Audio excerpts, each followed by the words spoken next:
Hey there. Today we're going to go into. Oh no. Dragons, mythical creatures of immense power, wisdom, and terror. Cultures across the world tell us stories of these incredible beasts, and some even claim to have encountered these firsthand. Today we'll explore four legendary types of dragons from history, their unique characteristics, and the astonishing stories of people who claim to have seen them.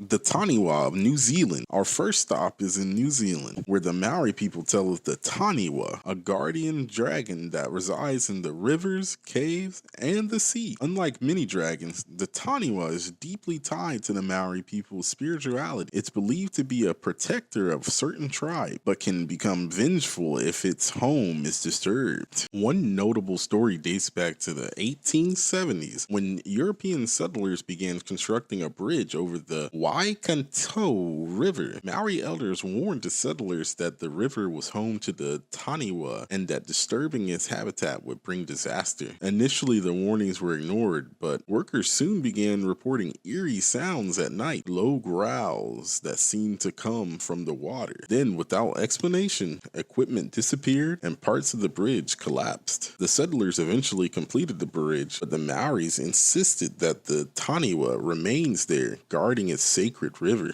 The Ilgan of Siberia. Next, we head to the frozen wilderness of Siberia in Central Asia, where the Ilbigan resides in Central Asia. The Ilbigan is no ordinary dragon. It's described as a multi-headed winged serpent with glowing eyes and the ability to breathe fire. Legends claim it can shapeshift, disguise itself as a storm, and even a person to deceive its enemies. In ancient times, Turkic tribes believed that the Ilbigan was a guardian of hidden treasure, but it wasn't a benevolent creature. It was feared for its wrath, often punished for those who disrespected the natural world. One interesting story came from the 1920s during an expedition led by a Russian explorer. His name was Ivan Alex. While exploring the mountains in Siberia, he wrote that at night his team would hear what sounded like an avalanche. Alex described looking up and seeing a black, snake-like creature flying with wings. The locals who accompanied him identified the Ilbigan and warned Alex not to chase it, as doing so would bring misfortune. The Paiuku of the Amazon. In the heart of the Amazon, where the jungle conceals countless mysteries, we find the legend of the Paiuku. This dragon isn't a creature of the skies. It's a water dweller, said to lurk beneath the surface of remote rivers. Indigenous tribes described it as snake-like,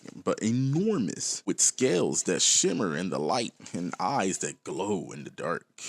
Jose Diaz, a fisherman in the 1980s, claimed to have seen the Paiuku firsthand. On navigating a secluded river bend, Jose reported feeling the water beneath his boat begin to churn violently. Then, as he described it, a serpent longer than my boat, with eyes like fireflies, rose from the water.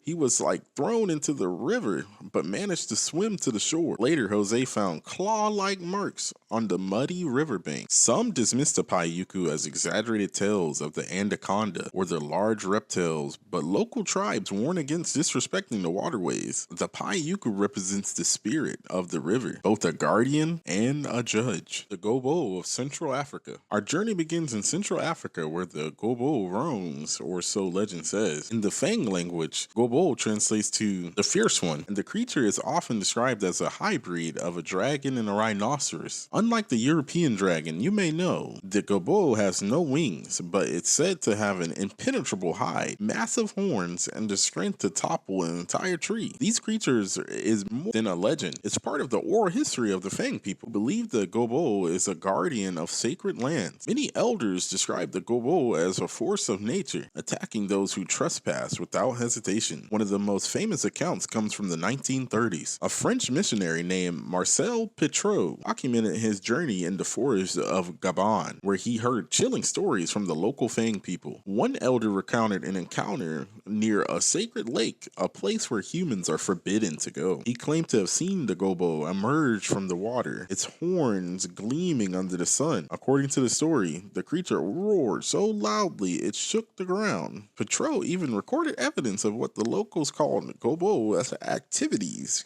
claw marks etched into the trees, vegetable areas crushed. Could this have been a living dragon or an ancient relic of some prehistoric species? Check out my video on prehistoric animals, by the way.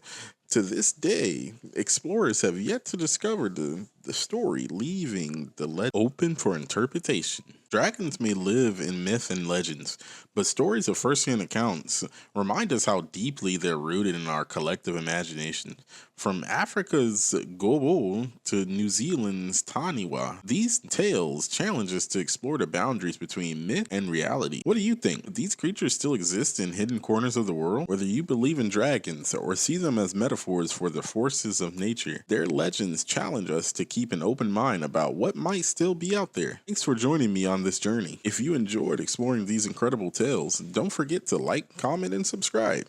And who knows, maybe the next great dragon story will be told by you.